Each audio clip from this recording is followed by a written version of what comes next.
they can be as fantastic as a faraway galaxy, as real as next door, laid back or action-packed. For a regular Joe, or even a pro, video games make fantasies come true. Whether that's driving a Formula One race car, whether it's flying a spaceship, skiing down a mountain slope, or snowboarding, or being in a war. They let you do what you always wanted to do.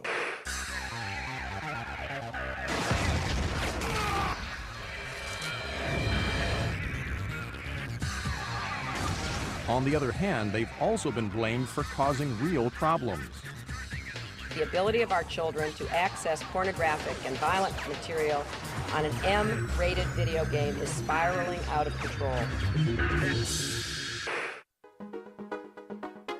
To play or not to play?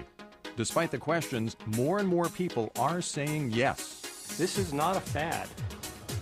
When you ask people today if they play games, whether they intend to play as much or more in the future, more than half say they expect to play the same amount or more 10 years from now as they do today. It's not only cool to be a gamer these days, it can also be profitable. We're going to have a cool shootout. You guys can get a chance to play against me. How's it going, man? At 24, Jonathan Wendell, who plays under the name Fatality, is one of the first superstars of professional video gaming. Last year, I think I made close to around $231,000 just playing in tournaments. So gaming's definitely getting bigger. The prize money is also rising to the next level. If you add up everything, the sales of hardware and software all across game platforms, the world is now spending $30 billion a year on video games. And the game playing population keeps growing. I have an Xbox, GameCube. Not all gamers are nerdy and ugly and have no lives outside of video games. Everybody plays video games. I'm sure like even the hottest of blonde chicks, and they'll play Snake on their cell phone when they're bored. Now, the CNBC original documentary, Game On, the unauthorized history of video games.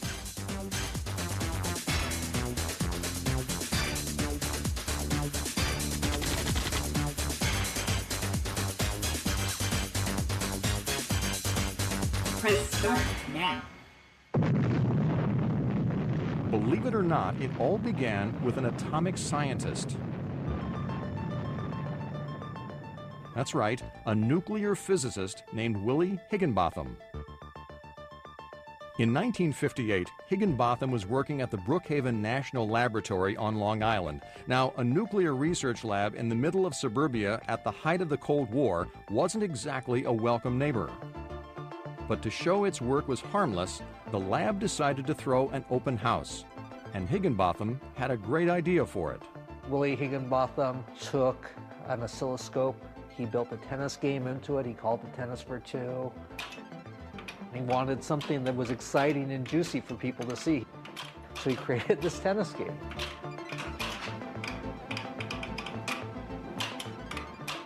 Tennis for Two was the hit of the open house. People waited online for hours for a chance to play the game. But that's as far as it went. After all, how many people have an oscilloscope? Yet the idea of playing games electronically on a screen didn't go away. In the early 1960s, engineering students at MIT became fascinated by computers and what could be done with them. One of those students was Steve Russell. And he's a member of the Tech Model Railroad Club at MIT, who in 1960 got their hands on a PDP computer, one of the first computers to have a screen on it. And he was the one who came up with, I'm going to do a game. And he created two ships with a kind of a sun in the middle that had gravity, and they flew around and they tried to shoot each other. Russell called the game Space War. It created a sensation among his fellow engineering students, not just at MIT, but also at other colleges fortunate to have computers then. Still, as smart as he was, Russell didn't have a clue about how to market his game. It was on a $100,000 computer, so at 25 cents a game, people would only have to play it 400,000 times to pay for the computer to begin with. But in 1966, a New Hampshire engineer named Ralph Baer, who worked for a defense contractor making electronics for the military, let's say 1, 2, 3, 4, 5, came up with the breakthrough that got video games out of the lab and into the living room. I'd like to introduce you to the brown box. The answer was right in front of him, right in front of everybody. Ralph was looking at a TV in the 60s and he was saying, you know, what can you do with a TV besides watch My Three Sons? And he came up with the idea that you could play a game on it. I scribbled some notes and wrote a 4-page paper, and that was the Magna Carta of the home video game business. It's all there. Even though Ralph Baer is called the father of video games, he is still a kid when it comes to demonstrating them. You're going to try and catch me. Come and get me. And this is the first one he ever made. Oop, he got me already. Just 2 dots chasing each other around the screen. He's too good for me. Before long, Baer felt ready to take a shot. Boom. And show his invention to one of his bosses. Got it. And he came up and he shot the gun, and then he tried the gun from the hip, and he hit the spot, and he was delighted. He said, hey, this is neat, you know. And he gave us $2,000, yeah. But the company's board of directors started giving him grief.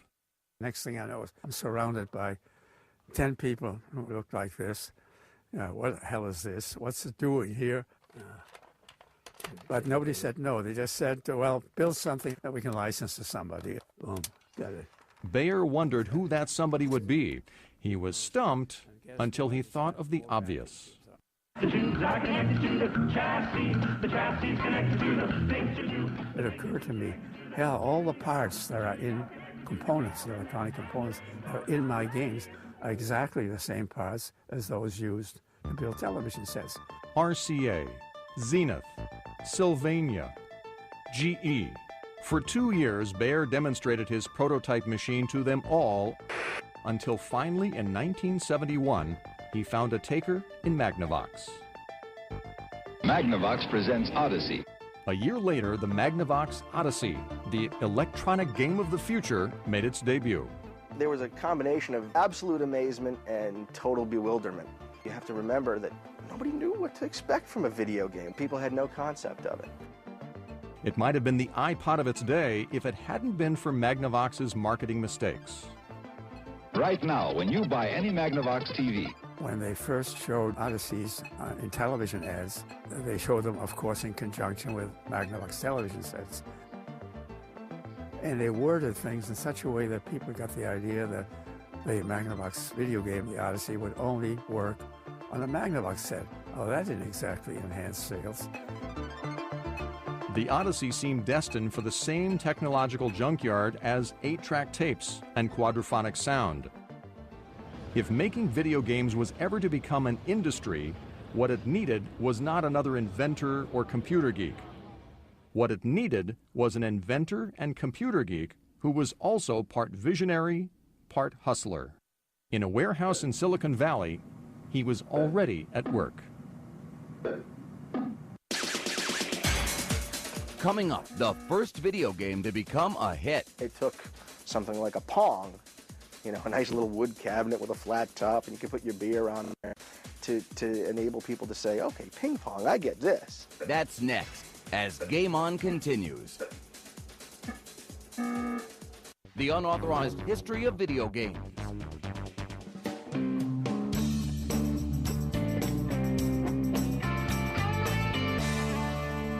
A quarter, 25 cents. That's all it took to escape all that for this, Pong, the first video game to become a hit.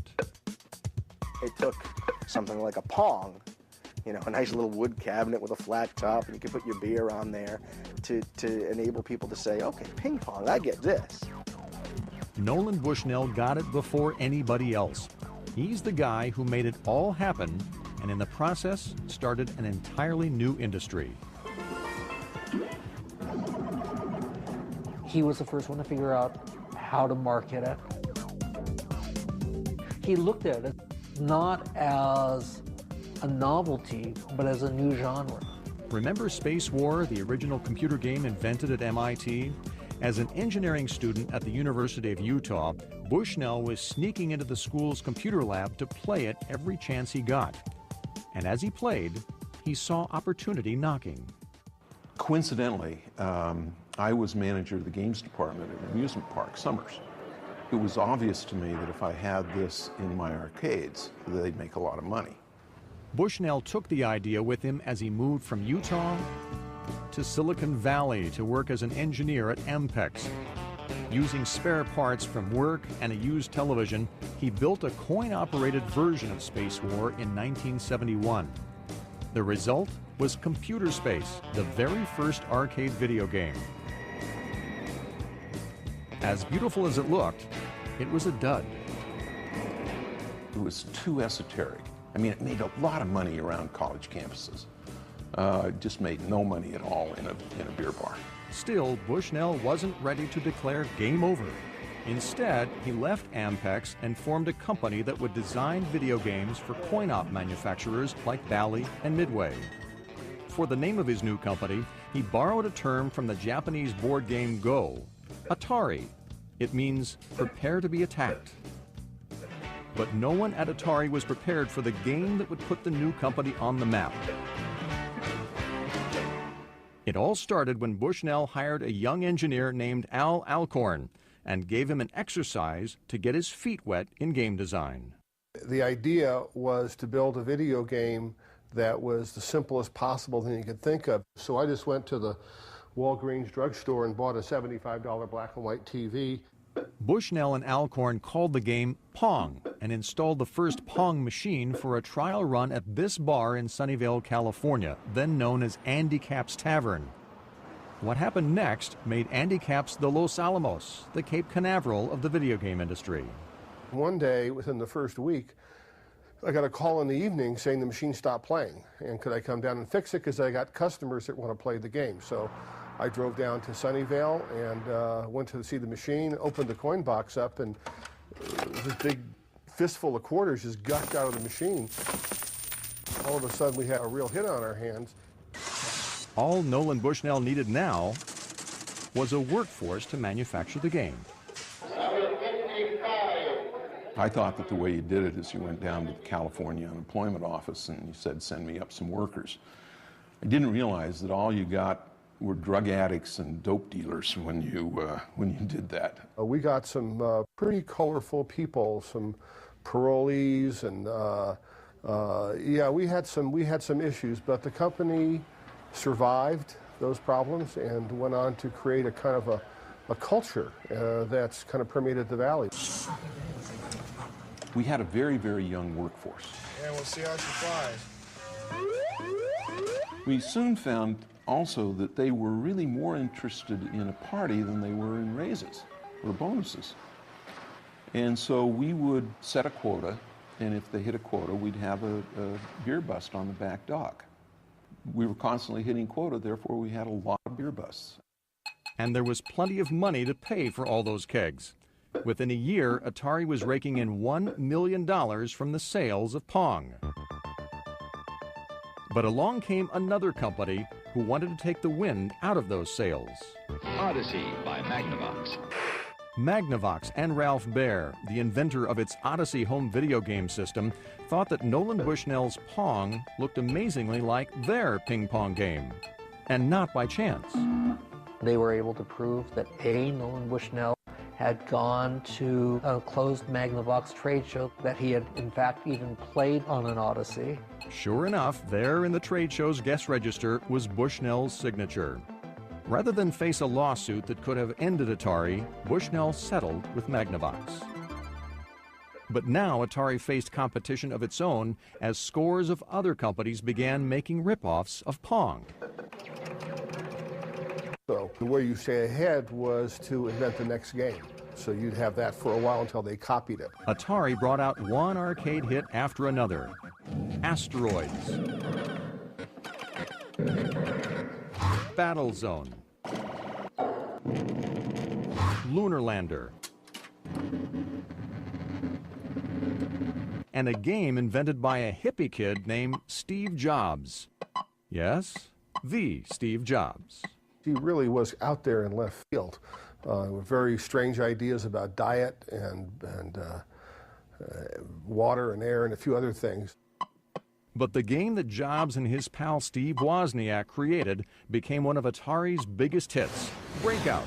Within a few years, Jobs and Wozniak would break out of Atari to form a little company called Apple. And he wanted me to invest. And I could have had a third of Apple computer for $50,000. I kind of regretted that. Actually, Bushnell had enough on his plate running Atari. Every moment of his day was dedicated to finding ways to stay ahead of the competition. Strong piece of stuff. The answer, he thought, would be a home version of Pong. Unfortunately, no one else seemed to think so. We went to the toy fair in New York, presented the first Pong, sold none. Zero. But then the largest retailer in the world in the 1970s came to the rescue. Sears.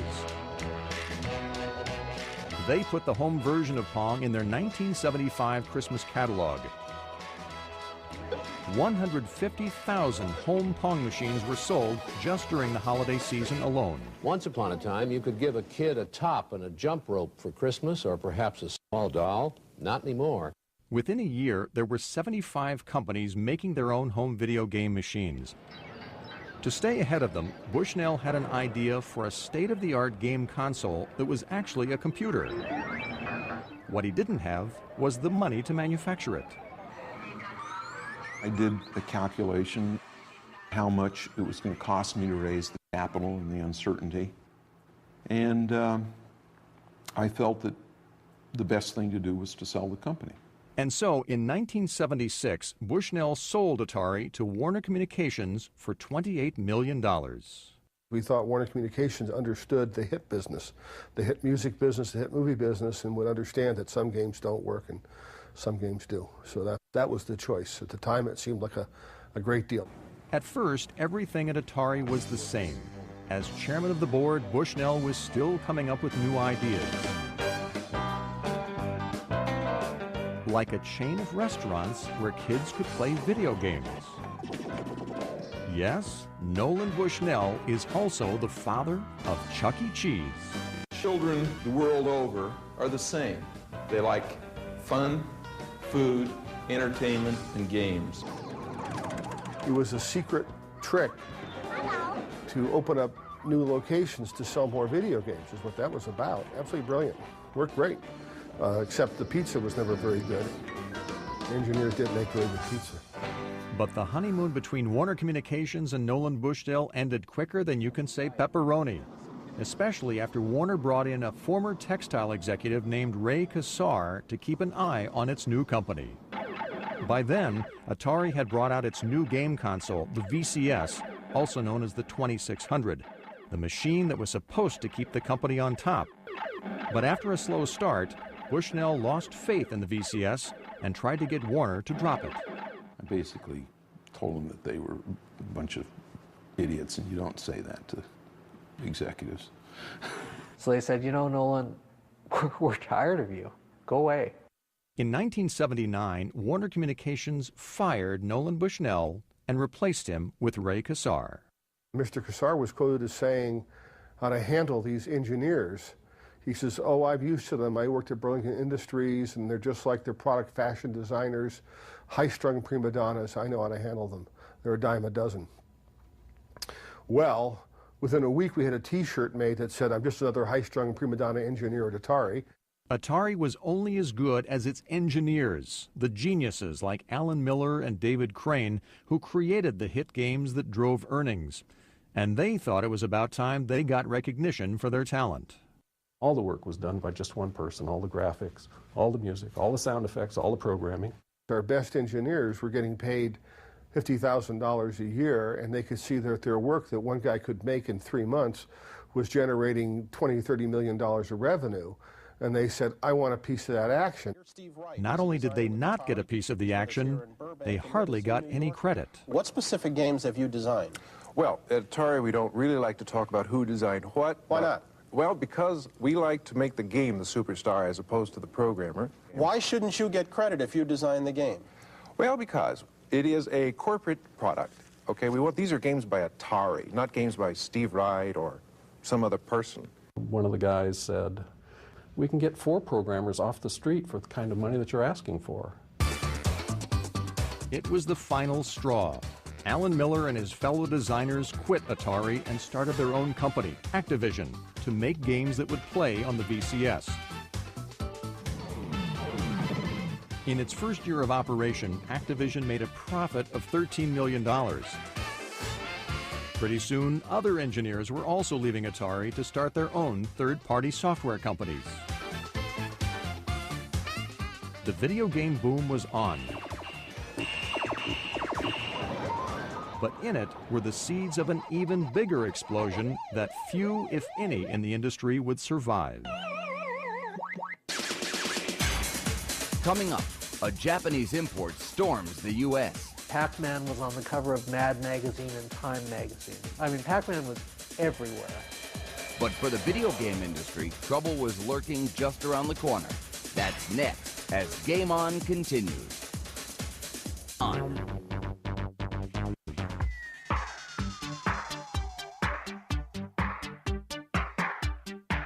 In 1978, just as Americans were starting to buy Hondas and Toyotas, their kids were spending every cent they had on another product from Japan. A dream come true for any kid who saw Star Wars a zillion times and wished that they could be a Jedi warrior too. Space Invaders. Space Invaders said, hey, you want to be Luke Skywalker? Here you go. You had this thumping soundtrack with this heartbeat that would get you more and more excited as you played, and these wonderful spacey sound effects. Fighting Space Invaders' never-ending onslaught of evil aliens became a Japanese obsession. They had to increase the number of 100 yen pieces they were minting because so many were inside Space Invaders machines at any one time that they were running out of 100 yen pieces. The yen to play Space Invaders turned out to be just as great in America. By 1979, there were 60,000 Space Invaders machines in the United States, each making $300 to $400 a week. Midway, the coin-op company that brought Space Invaders to America, had invaded the space of Atari, the industry leader, in a big way. Rather than fight it, Atari CEO Ray Kassar hitched a ride into orbit with the game by licensing the home rights. Ray was the one who looked at Space Invaders and he said, if we made a Space Invaders cartridge for the VCS, I'll bet you that would sell. It's a bet Kassar won. Sales of the Atari VCS console doubled. And then Japan invaded again with an even bigger blockbuster, Pac-Man. When they were making Pac-Man, the guy who was leading the project took his team to lunch. They went for pizza in Tokyo, and somebody had taken the first slice of pizza, and then he looked down and there was Pac-Man staring at him.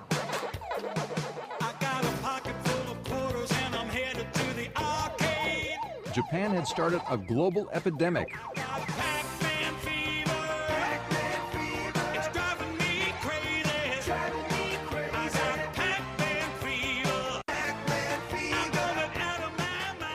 Pac-Man was on the cover of Mad Magazine and Time Magazine. I mean, Pac-Man was everywhere. Towels, ties, T-shirts. So we're talking about a multi-billion-dollar business here. But not every Japanese video game manufacturer was making it big overseas. A playing card company turned toy and game maker named Nintendo just couldn't get off the ground in America. At the time, Howard Lincoln was an attorney for Nintendo's struggling American division.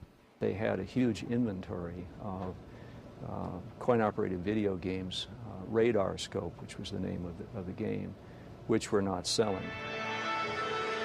But what Nintendo also had was Shigeru Miyamoto. Today, he's considered one of the greatest video game designers of all time. But back then, he was a brand new hire, personally discovered by Nintendo's boss, Hiroshi Yamauchi. Hiroshi Yamauchi looked at him and said, wow, you know, there's something special about this guy. There's some kind of creativity here that I've never seen before. The guy's going to be a force. Miyamoto started off by creating something that no other video games ever had, a story. And I thought of, well, if we have a guy who's chasing after a gorilla who's kidnapped a girl as he goes up, then that would be something that would be very fun. Not only did Miyamoto come up with a wacky game, he also gave it a wacky name, Donkey Kong. My idea for the name was to have something that essentially meant dumb monkey. And in Japan, the word Kong is very closely associated with gorillas.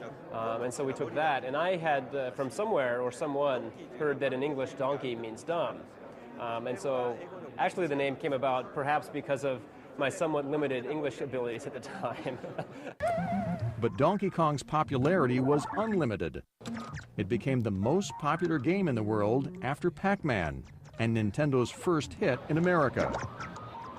Donkey Kong, Pac-Man, and Space Invaders ushered in the golden age of video games.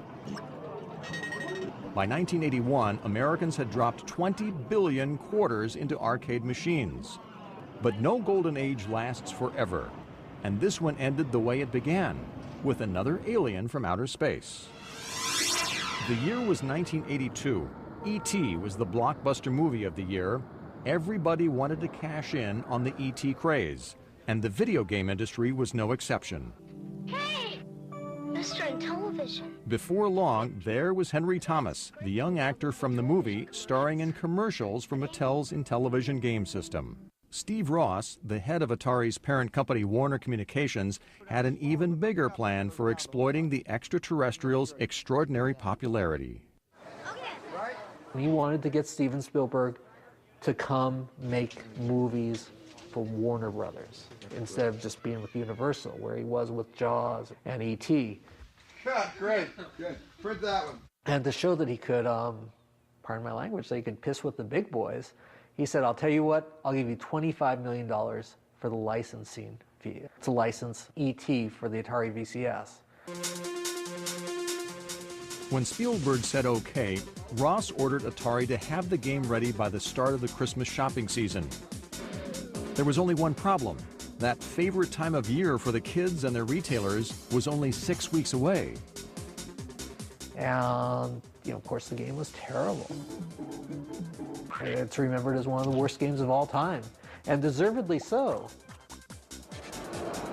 On the heels of Atari's worst game came December 7th, 1982. A day that will live in video game infamy. There may be trouble in Toyland, at least in the video games division. This week, industry giant Warner Communications, makers of Atari, announced that 1982 earnings would be far below previous expectations. The day of the announcement, Warner's stock plummeted. Atari CEO Ray Kassar tried putting on a brave front. We've been in the limelight, and any little sneeze, I think, has had a pneumonia impact on the street, but business is still very good. But then came another bombshell. Which was he sold a lot of Warner Communications stock. So he sells the stock, he makes his announcement. Facing charges of insider trading, Kassar turned over the $81,000 profit he had made selling the stock. A few months later, he resigned from Atari. The SEC later cleared him of any wrongdoing. But the damage was done. Atari lost $350 million and laid off 3,000 employees. And as Atari crashed, so did the entire industry. Mattel, the maker of Intellivision, faced a deficit of $200 million. Coleco was on the verge of bankruptcy. On the coin-op side, Bally Midway saw its profits slide by 85%. We had this hit product called the Atari VCS. It made billions of dollars. It was a great product, obviously, but it was going to end. Eventually, it petered out. I think every game that could have been made for Atari was made.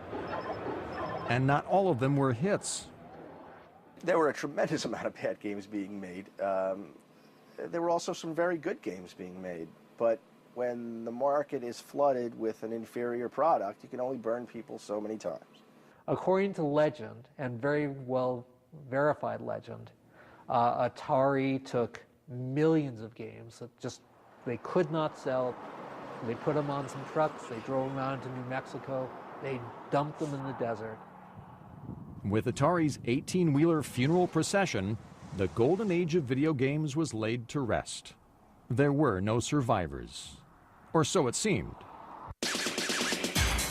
Coming up, it's Mario to the rescue. It had vibrant colors, it had distinct images. Mario looked like a person, he didn't look like a stick figure. How an unassuming plumber saved the video game industry.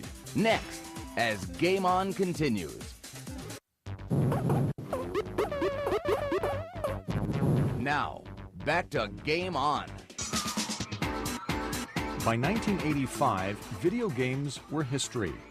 But at the Consumer Electronics Show that year, tucked away in a small booth, was the company that brought the world Donkey Kong, Nintendo.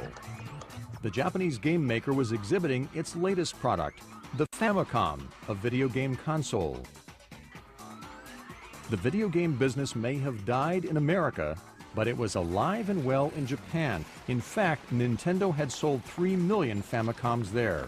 Still, that didn't matter much stateside. All of the buyers thought, you know, this is really slick, really neat, but they would not touch it, even if we guaranteed the sale. They said it was simply, it's too risky. Not wanting to scare off any more American retailers than it already had, the company stopped calling the Famicom a video game machine and renamed it the Nintendo Entertainment System, or NES. For good measure, they also added a decoy. We came up with a robot so that we could tell buyers, and they in turn could tell their superiors, that this was not just a video game system, it was a robotic video game system or some nonsense like that. And it worked. What didn't work for Nintendo President Hiroshi Yamauchi were the test market plans. We as Americans were saying, well, you know, you go to some place like Peoria or wherever they test market products. And he thought that was crazy. He said, I'll give you one chance. You got one shot. You try to introduce this in New York City, and if you can make it work there, then we'll go from there. During Christmas 1985, Nintendo sold 50,000 units in New York, enough to prove that there was still a market in America for video games. And what really helped sell the NES was the video game included with it, a home version of Nintendo's Japanese arcade blockbuster, Super Mario Brothers. If you saw Super Mario Brothers on the NES, it didn't look a thing like anything you saw on an old Atari machine. It looked like the arcade game. It had vibrant colors. It had distinct images. Mario looked like a person. He didn't look like a stick figure. You saw clouds and mushrooms and creatures. It all paid off. In a poll taken a year later, kids across the country were asked what they wanted most for Christmas. Their number one choice, the NES. By 1988, Nintendo had a whopping 90% share of the video game market. The company's domination of the industry got even bigger when it introduced its video game equivalent of Sony's Walkman. And Nintendo had none other to thank for its success than Mikhail Gorbachev. Well, sort of.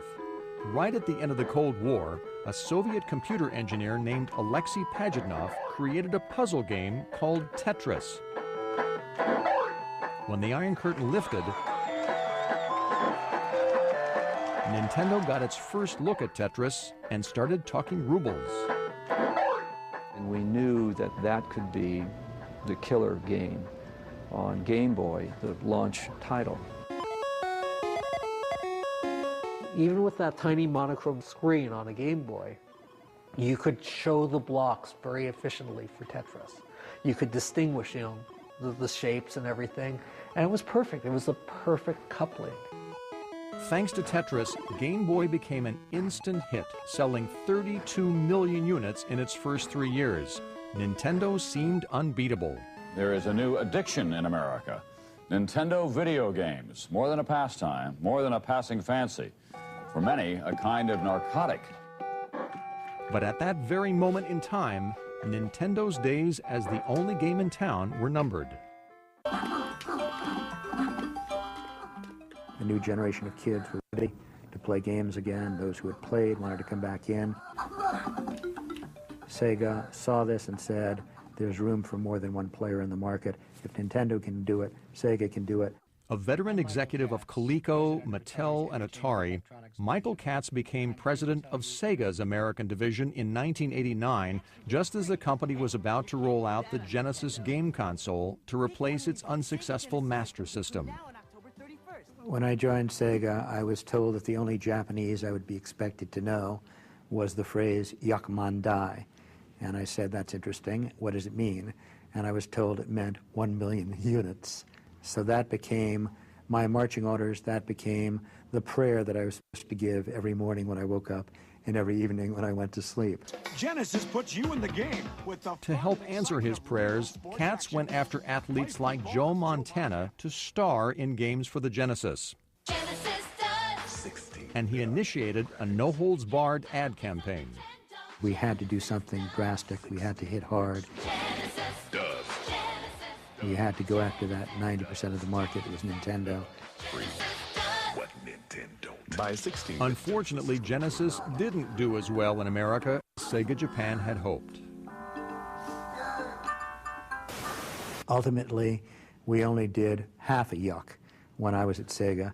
We did 500,000 units. Out went Michael Katz as president of Sega America, and in charged Tom Kalinske, an executive from Mattel. I went back to a board meeting in Japan and I said, okay, we're doing things wrong. Our price is too high at $199. We have to take our price down. We're going to take Nintendo on head on. We're going to make fun of them in our advertising. We need to develop more software in the United States. We can't rely just on Japanese software. We have a title in our Genesis system called Altered Beast. It sounds like it's demon worship or something. To Sega's stunned board of directors, Kalinsky's plan also sounded like the work of the devil. And they said, well, we think you're completely wrong. This is not the right thing to do. And they all got up to leave. So I thought, well, this was an interesting 3-month career. But then, at the very last moment, an angel appeared in the form of Sega CEO Hayao Nakayama. And Hayao Nakayama turned at the door and said, okay, we brought you on to make these decisions, so we'll go ahead and agree with you, and you can do what you have just proposed. Before long, Sega had a new hero. No, not Tom Kalinske, Sonic the Hedgehog. One of the things we bragged about was how fast we could have action on our system, how fast we could move sprites around on the system. And so Sonic was designed to be a very fast-moving character. And they just did very, very edgy ads. Hey! You still don't have a Sega CD? What are you waiting for, Nintendo to make one? The consumer was left with the impression that, you know, if you were cool, you used a Sega system, and if you were a 5-year-old kid, you used a Nintendo system.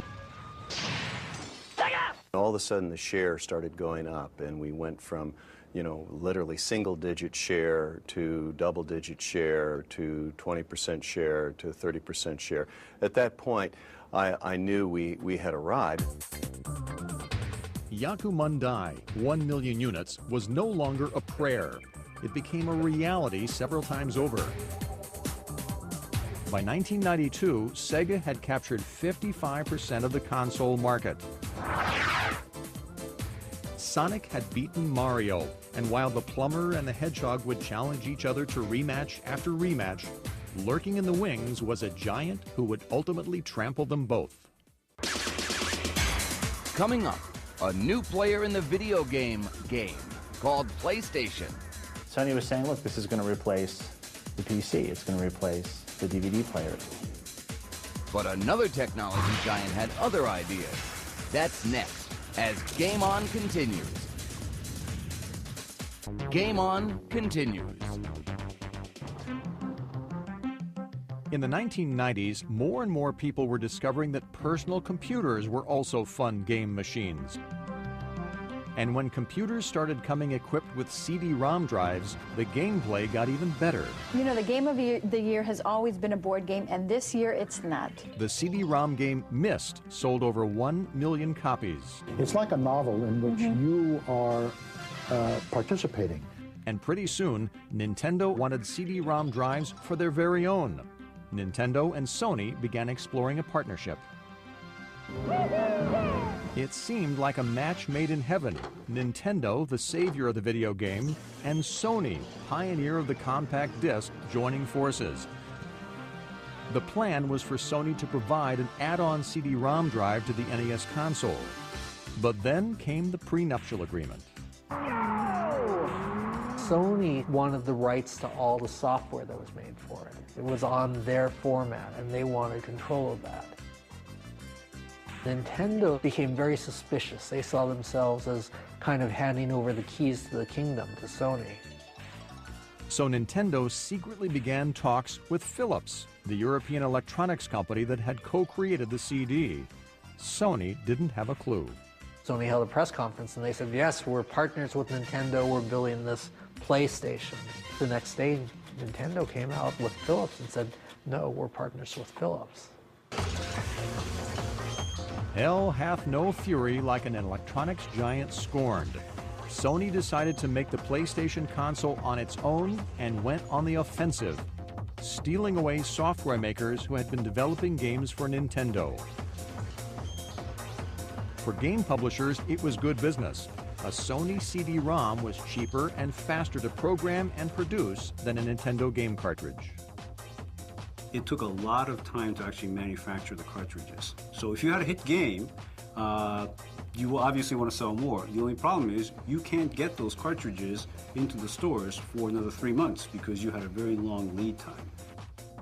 Games also looked better on PlayStation than they did on either Nintendo or Sega. The PlayStation really was a technological leap forward in terms of what you could do with graphics in a game. And inevitably, when we would make video games and go in and focus test them with kids, the one thing that the kids would really talk about were graphics. It's just like if you were in the game, it just sucks you right in, you know? I just really like how it's real 3D, real interactive, and the graphics are amazing. Not like most other games I've played at all. Sega, Genesis, and Super Nintendo. The next thing you know, they owned the market. They had a good system, they priced it aggressively, they were the ones who remembered that you were supposed to be giving away razors to sell the blades. The blades in this case being the games themselves. That's where console makers make their real money. The guy who controls the proprietary format is the toll keeper. Everybody's got to pay him money to put their product on his machines. It's a licensing business. And if you become the king of the hill, everybody has to salute you. And they have to salute you by writing a check. PlayStation. All those checks made Sony's revenge not only sweet, but profitable. Debuting in 1995, PlayStation became the world's best-selling game console and was soon generating 40% of Sony Electronics' annual revenues. With Sony the new king of the hill, Nintendo and Sega became pretenders to the throne, reduced to a distant second and third place. By then, Sony's plans for a next-generation PlayStation, the PlayStation 2, had awakened the gaming instincts of another technology giant, Microsoft. Sony was saying, look, this is going to replace the PC. It's going to replace the DVD player. It's going to be the anchor of your home entertainment experience and can go beyond that as well. Replacing the PC was not what the leading computer software maker in the world wanted to hear, especially since PlayStation was outselling the top 5 PC makers combined. The growth of the PlayStation business outpaces the overall industry growth. The sort of messaging Sony did around PlayStation 2 certainly catalyzed a lot of kind of competitive spirit amongst people at Microsoft who really, didn't particularly enjoy Sony saying that a game console was going to replace Excel, for instance, or Word for Windows. What Bill Gates at some point said was, hey, look, there's a living room. That's one room in the house we haven't broken into yet. Just 1 week after Sony released PlayStation 2 in the spring of 2000, Bill Gates broke in. Well, here it is, the first time it's been seen in public. Microsoft would be making its own game machine, the Xbox. Hey, you guys want coffee and donuts? Its premiere in November 2001 at Toys R Us in Times Square gave New York City one of its first moments of fun after the tragedy of 9/11, with Gates himself on hand to sell the very first one. Over the next 4 years, Microsoft would sell an additional 20 million Xboxes, thanks in large part to one game, Halo. When it seems like all is lost. It's RoboCop with the Colonial Marines from the Aliens movie fighting the Predators on Larry Niven's Ringworld, and then zombies. That's ridiculous. But the game, that's what you always wanted to play. You want to be RoboCop in that situation. Xbox! While Halo put Xbox ahead of Nintendo's GameCube in consoles, it still couldn't push Sony off its throne.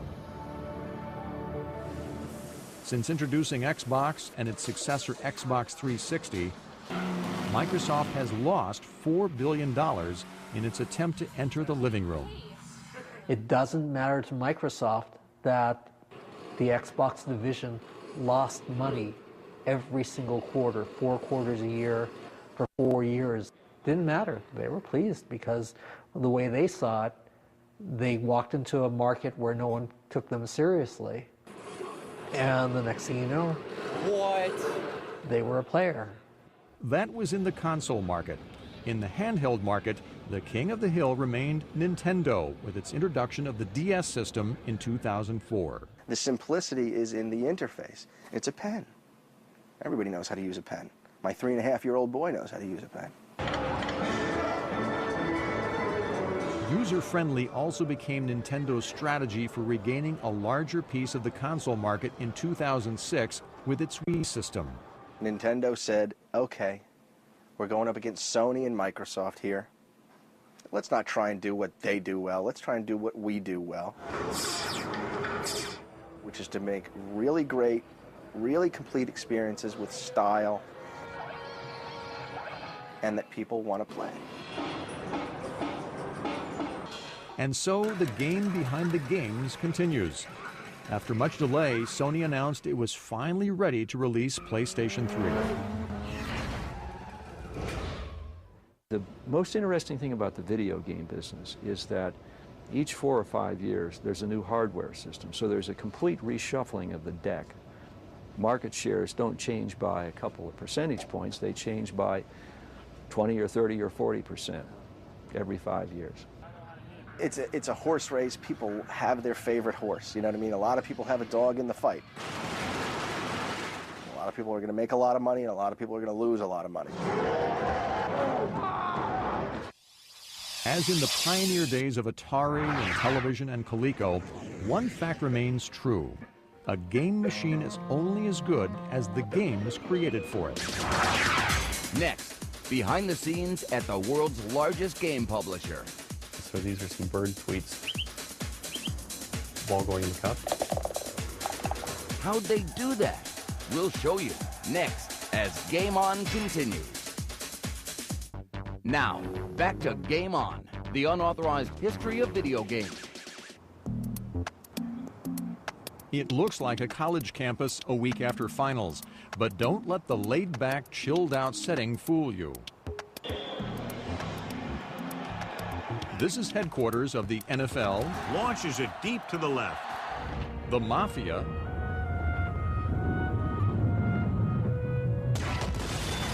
And Bond. Who are you? The name is Bond. James Bond. Well, at least they're virtual counterparts. All right, that's fixed. That's right, right? Yeah. Welcome to Electronic Arts, the world's largest video game publisher. Creating fantasies here is all about making them seem as real life. You take the two-dimensional map and add that on, and you get your VJ.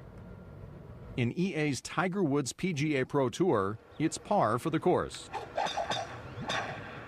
Callaway clubs or Cobra drivers or Nike putters, you're able to actually pick those brands up, put them on your golfer, and so not only does your golfer look how you want him to look, he's playing with the equipment that you're used to playing, and it really makes you feel like you're in the game. I think it's a 7-iron. If God is in the details, then heaven might look something like EA. We come up with a list of sounds that we think we're going to need, and then we set about going out and recording these things. Right now, I've selected Scottish birds, because this is a Scottish course, and so these are some bird tweets. The flag flapping, ball going in the cup. That's the big payoff right there. For their James Bond title, From Russia with Love, EA spared no expense to get the right guy to play 007, Sean Connery himself. May I help you? A dry martini. Shaken, not stirred. We had some lines in there that were a little bit more modern, and he'd say, I don't even know this line. So, you know, he dialed us into the 60s. He dialed us into Bond. We could have made the game, but it wouldn't have been near as good.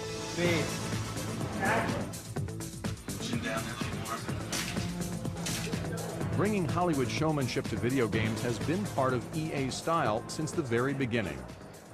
That was a complete bomb. They were really desperate.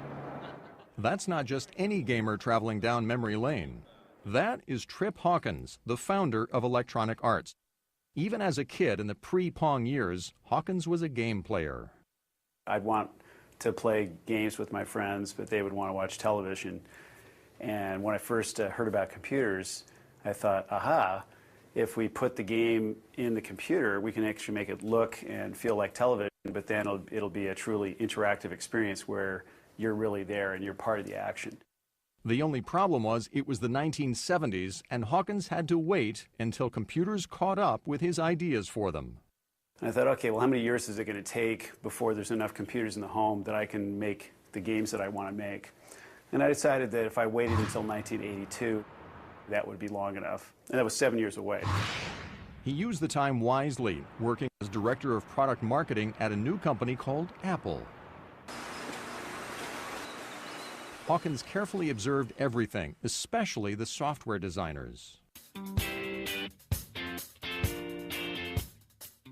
These guys are very ingenious prima donnas, pretty much just like the divas that run around Hollywood. So why not have a company that's really themed around doing a better job of taking care of them and nurturing them, and in fact kind of making them into brands. That's exactly what he did when he left Apple to start EA.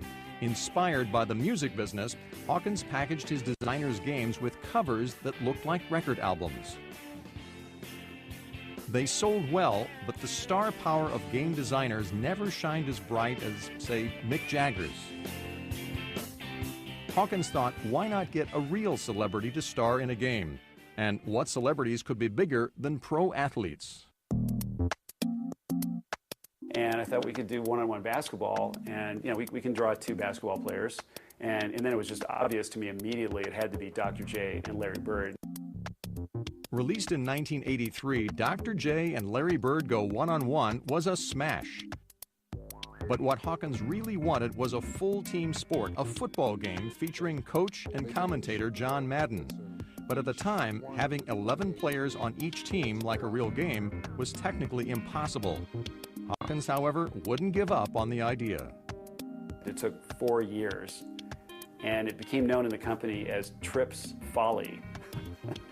And at one point, the auditors had to come personally to see me to explain that, I'm sorry, but we have to write this off because it's obviously not an asset. It's obviously just an expense that you are never going to recoup. He's laughing because Tripp's folly helped make EA the first third-party software publisher to earn $1 billion a year. With a new edition released annually, John Madden's NFL has remained at the top of the video game bestseller charts. Becoming the MVP of software, Hawkins turned his attention to hardware with his next big idea. He spearheaded the move in the mid-90s to create a standard for video game systems. So let's get rid of all this Nintendo and Sony and incompatibility. Let's create one single standard. It'll be called the 3DO standard. With Hawkins licensing the hardware technology to Panasonic, the 3DO console made its debut in 1993. And it was fantastic. Amazing 3D graphics, stuff you're not going to get for another couple years till the original PlayStation comes around. But nobody wants it. Part of the problem was the price. At $700, the 3DO was the most expensive game console ever. We were just hoping that because of all the other features that it had, it would look really more like a hi-fi purchase or a TV or a VCR. So that was one of the lessons learned, is that nope, it's going to be viewed as a game system, it's going to be judged as a game system, and it's too expensive for a game system, even with all the whizzy new capabilities. Trip Hawkins wasn't able to get everyone to agree on one console for all, but the industry did set a standard for working conditions. And that wasn't necessarily a good thing. It's somewhat inevitable that at the end of a project, people end up coming in on weekends, working late hours. We have a very flexible work environment, and if you're a new Wild Tangent employee, we tell you can work any 80 hours a week you like. I lived away from home for almost 3 months, helping get the game done in the final crunch stage. So I didn't see my friends, my family for a while, although I was allowed some conjugal visits. We're still making tweaks on the models, but we've got to nail that in the next few weeks if we're going to stay on track. Most of the crunch time is spent making everything perfect, eliminating the bugs, those errors that can ruin gameplay and ultimately game sales. It's crises every day. You're not putting a spacecraft in space, but you are like figuring out why Kim Possible is walking through walls on level 7. And if you're doing it right and you're working together, we find it kind of thrilling. Not everyone agrees. In 2004, the fiancé of an EA programmer made news when she reported that her husband-to-be was required to work 12 hours a day, 6 days a week. Not long after, programmers and graphic artists at EA sued the company for unpaid overtime. EA eventually paid out a total of $30 million in settlements and changed its overtime policies. Still, it's a far cry from the days when Trip Hawkins ran EA and gave designers the star treatment. But at Hawkins' new game company, Digital Chocolate, I'll let you work out. You can work out. the tradition continues. I share the ownership with everyone. If you keep advancing, you'll just keep getting more stock options because that's fair. Coming up, the video game industry under attack. It's just the worst kind of message to kids. Video game violence. Next, as Game On continues. Get over here. Now, back to Game On.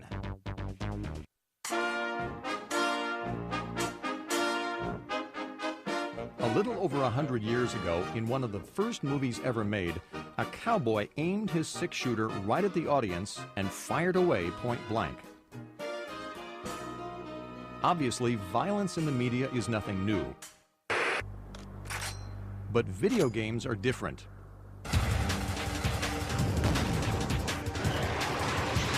Their audiences can shoot back, and that gets a lot of people up in arms. When you ask people to come up with just a word that comes to mind when you mention video games, almost all the time it's violence. And yet, if all we did was produce violent entertainment, we wouldn't be on the verge of becoming the second largest entertainment industry in the world. Even in the earliest days of Atari, gets aggressive the second round. There was mayhem and destruction in video games, up to a point. We actually had a rule that sounds very quaint right now, so that you could blow up a tank, you could blow up an airplane, but that you couldn't harm a humanoid figure. And we stuck to it. That rule was broken in 1976 when one of Atari's competitors brought out Death Race. And the object of the game was to drive over pedestrians for points. Now, it sounds horrible and terrifying. The graphics of this is a couple years after Pong. Okay, you got blocks, you know, stick figures. The outcry over this game led to it being pulled off of locations. It led to people not buying it. By the 90s, better graphics led to more realistic blood and guts. And the arcade hit Mortal Kombat. He takes out your head and your spine's connected. Before long, both Nintendo and Sega announced plans to bring the game's trademark skull-crushing and spine-ripping into homes everywhere. But privately, the folks who brought the world Mario wondered if they could really get that down and dirty. Our standards were not to allow that blood, and we ended up insisting that our licensee take out the blood, and I think we changed the blood from red to green, something like that.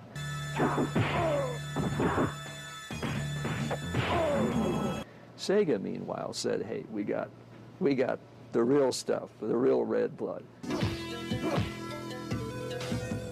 Whatever the color, Mortal Kombat's blood got Sega and Nintendo into real trouble. That I agree that everything that we've done has not been perfect. As a matter of fact, the game prompted Senator Joseph Lieberman of Connecticut to hold hearings in 1993 on video game violence and its effects on children.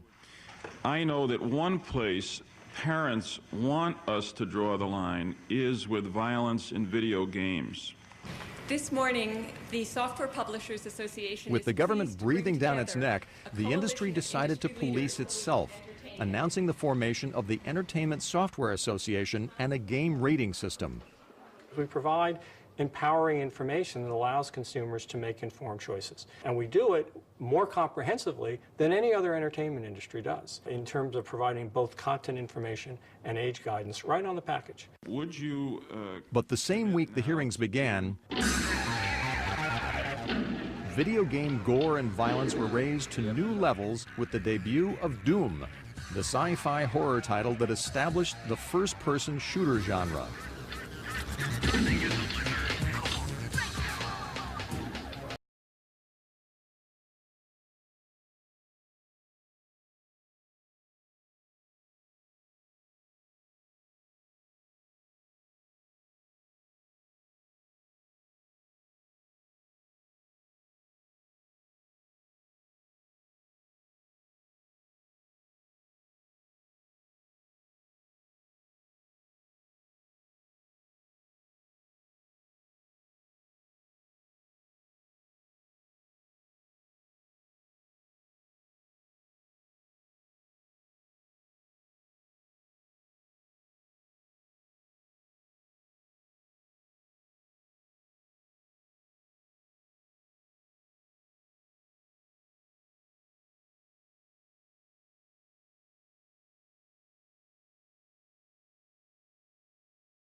Done by governments, which has been done by other organizations around the world, you find a great deal of skepticism that there's any compelling research that links playing violent games to aggressive behavior.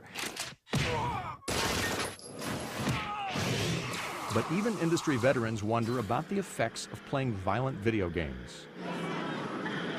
After I've played a couple hours of a driving game, a racing game, and I get in my own car, I drive more aggressively. After I've played a couple hours of a violent game, I feel more hostile towards people. The issue was raised again in 2003 when an 18-year-old named Devin Moore went on a rampage in an Alabama police station, killing 2 police officers and a dispatcher.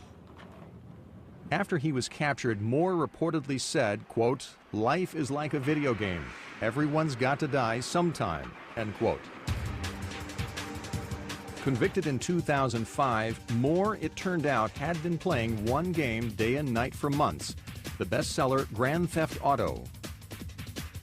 You want to shoot people and carjack them and take their cars, it's an integral part of the game. You're playing a criminal. Is it a reprehensible game in a lot of ways? Yeah. Would I ever let my kid play it? No. But my kid is going to play it. He is. How can he be so sure? Well, according to a recent survey, 7 out of 10 children report playing M-rated games. 45% have purchased adult-rated titles despite store policies prohibiting sales to minors. Yes, it is. Grand Theft Auto. Step right up. How about a little coffee? And more than a few kids viewed this scene in Grand Theft Auto San Andreas, which prompted Senator Hillary Clinton to call for a federal investigation. The ability of our children to access pornographic and violent material on an M-rated video game is spiraling out of control. In 2005, Senators Clinton and Lieberman introduced the Family Entertainment Protection Act to prevent the sale of mature and adults-only games to minors. While the bill awaits debate in Congress, some states have instituted similar laws. But the Entertainment Software Association has fought successfully to get many of those laws overturned as unconstitutional. Our view is government has no business getting involved in regulating artistic expression and creative freedom. And these laws that seek to ban sales of games based on their content are a fundamental abridgment of the First Amendment. Just tell your kid you don't want Grand Theft Auto in the house. That's enough. They understand that even though they're going to go and they're going to play it at 15 different friends' houses, my parents don't want it in the house. That's a very powerful message. Ready? Go grab it. Of course, not all kids play video games filled with devastation and destruction. This little guy created a game that's different and became a hero for it. Yay, sword! Coming up, when kids' life isn't all fun and games. You can't give up. Video games that can save lives. Next, when Game On continues. Unauthorized history of video games continues. This is Dance Dance Revolution, a video game that's part disco, part exercise machine. And there's Brain Age, a personal trainer for your brain with puzzles, memory tests, and math problems. See, it really does require concentration. Blue, yellow, blue, red. Yes, believe it or not, there are video games that are actually good for you. Hard, push everything you've got. Come on, go, you can do it. Push. You're almost there, you're there. Yes, excellent. We're at the University of Maryland for the annual Games for Health Conference, a meeting of minds of game developers and healthcare professionals. You give her sort of an idea. You know, I'm not feeling so great today, so she will adjust the workout based on that. There is gold to be mined in the growing use of gaming besides just what you see on your Xbox or PlayStation or GameCube at home. Our game is called Care Connections, and it's a CNH training program to help people learn how to care for residents in nursing homes. This is the interactive trauma trainer. We try to make a surgical decision-making training tool, and the patient himself will, do well or not so well depending on which decisions you make. They're called serious games. Games that educate as well as entertain. It's a genre made famous by America's Army, the video game from the U.S. Army that started as a recruiting tool and became one of the most popular games for PCs, and not just with PFCs. In today's field training, you will learn the basic first aid skills that can save your buddy's life. A mom credited the game with saving her son's life. Her youngest son actually was able to put into practice the basics, ABCs of life saving, to save his older brother when an accident happened in the house. Other conference presenters are equally proud of their work.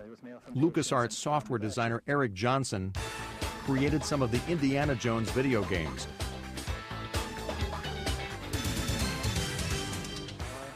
But he's not here to talk about those adventures. This entire project was facilitated, of course, by Make-A-Wish. Make-A-Wish has a very simple mission. We fulfill the wishes of children with life-threatening illnesses between the ages of 2.5 and 18. That's it. Come here, Cheddar. Cheddar. But Make-A-Wish had never gotten a wish quite like 8-year-old Ben Duskin's. Diagnosed with leukemia, Ben had gone through months of chemotherapy and was finally in remission when he made his wish. Ben's wish was to make a video game and send it back into the treatment center for the kids who are still there. All right, good job. Okay, let's go back. I just wanted them to learn what's going through their body and like what the medicine is doing.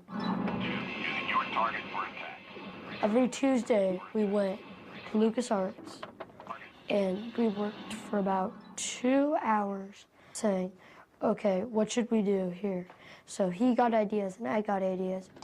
Cool. Yep, the voices. But channeling Ben's ideas for a game about cancer wasn't always child's play. Building fun is difficult, and when you try to build fun where the antagonist is cancer, that's almost impossible. I don't think that it could have been done if Ben had not been so mature and articulate. After 6 months of work, Ben and Eric finally had a game. Ready? Go grab it. The game is about you're a little person on a hoverboard who shoots cancer cells. Players also collect shields to battle monsters. This monster is guarding the barf shield, and his name is Robarf. Ben's way of representing chemo side effects like hair loss and nausea. The robot is throwing giant green globs of barf. It slows you down. The object of his game? Put the cancer in remission. All right, should we, Yay, sword! Yeah, the sword's better. Underlying the game is Ben's optimism. No player ever dies. The reason? You can't give up. And cancer, if you just give up, you won't stand a chance. That was quick. Maybe you should make it extra hard. Yeah. In 2004, Make-A-Wish made Ben's game available as a free download on its website. And his wish became a gift to young cancer patients everywhere, including the kids at this treatment center in San Francisco. It's a good game because it's kind of like you're fighting your own cancer cells off. I just don't feel good every time I get knocked down with chemo or that stuff, and it feels good to blast them away. I feel really good that actually people are playing it and actually liking it. Yeah, you want some of this? And people around the world are playing it. Ben's game has been downloaded from the Make-A-Wish website over 200,000 times and is now available in 9 languages. Coming up, virtual worlds get real and really popular.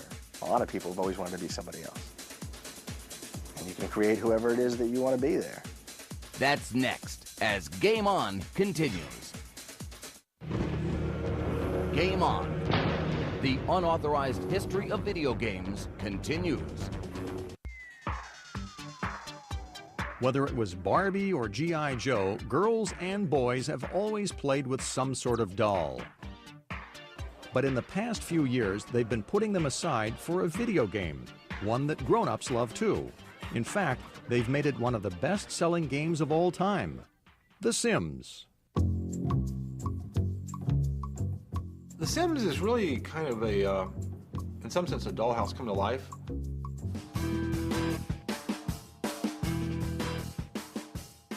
Will Wright, the creator of The Sims, has been called one of the most important people in gaming, entertainment, and technology. Will Wright is Albert Einstein with a sense of humor, and that's part of what makes him good. And what he really likes is to see how things work and to tinker with things. I always liked constructing things as a kid. I spent a lot of time building models. And when I started learning to program computers, I realized that computer was just a different way to build models. I could build models that actually had behavior and came to life. Before bringing The Sims to life, Wright invented its predecessor, SimCity. A game which, as its name suggests, lets players design and build a city. He got the idea for it while working on a conventional action game. Which was kind of an arcade helicopter game where you were flying around bombing these factories and islands. I had to create this world of islands and roads and little buildings, and I was basically having more fun building the world than I was bombing it. But he didn't have that much fun when he tried selling SimCity to software publishers. They said, okay, now, how do you win? How do you lose? And there was this kind of struggle because they expected there to be an end to the game. The game sat on the shelf for several years until Wright formed his own publishing company, Maxis. I'm going to put in some industries right now. I'm going to put a school in. Let's have a new map. Released in 1989, SimCity became such a hit that it spawned dozens of spin-offs, including The Sims, a game that allows players to create virtual human beings and manage their virtual lives. Some people play it kind of as a spreadsheet for life. They kind of play out little scenarios, what's going to happen if me and my boyfriend go over and do this. But here's another scenario. What would happen if instead of a virtual dollhouse, you could play with an entire virtual world and be anybody you wanted to be in that world? How about a backflip? Wait a minute. That's my favorite one. Welcome to Second Life, an interactive 3D digital community that exists only online at the Second Life website. Everything in this virtual world is imagined, created, and owned by its players. Second Life is an online world that is really the answer to the question, what if we could use computers to simulate the whole world? Philip Rosedale is CEO of Linden Labs, the San Francisco company that launched Second Life in 2003. There's so many things in the world that we'd, like to be able to do if we had the time or we had the right tools and equipment, but we can't. In Second Life, you can do those things. If I want to become somebody else, I can just drag who I want to be right onto my body. In Second Life, as in many online games, you create a digital alter ego known as an avatar. What have you always wanted to do? Well, a lot of people have always wanted to be somebody else. And you can create whoever it is that you want to be there. It's your fresh start. But to live well in this virtual world, players must spend real money to buy things in it. For instance, all the artwork in this virtual gallery is for sale. And the total amount of goods and services that people are selling to each other in Second Life is currently about $5 million US a month. He's not talking monopoly money. Second Lifers are using real cash to buy virtual items that only exist in cyberspace. Just like kids buy clothes for their dolls, Second Lifers buy wardrobes for their avatars. The market for these virtual goods proved to be a bonanza for Jennifer Vatsa. Okay, I'll show you one of the Victorian outfits that I made. She opened a dress shop in Second Life to help pay her family's real bills. There were times I would just be, my eyes would pop. I'd be like, oh my God, I can't believe how many, of this one dress I sold, or I can't believe people are spending money on this stuff. Her husband Tim uses Second Life to offer companies a new way to train their employees. We have started to use Second Life as a training platform for our new recruits. We've built a virtual three-dimensional gas station within the world itself, and we use this to train our new recruits to show them how a gas station works under the asphalt. But if you want to make a real killing in Second Life, the answer, as in real life, is real estate. So the most successful entrepreneurs in Second Life are buying and then redeveloping and reselling land. One of the most famous land barons is An-che Chung. She's been making more than $100,000 a year selling virtual property. But not all the acreage in Second Life belongs to land barons. A large number of universities now own property and are actually teaching genuine classes in this virtual world. And here's yet another virtue of playing in online virtual worlds. I honestly think that if my friends started playing World of Warcraft, they'd have a boyfriend already. This woman speaks from experience. A few years ago, Sarah Eagle was at home in Philadelphia playing the online fantasy game Asheron's Call when her avatar suddenly became a damsel in distress.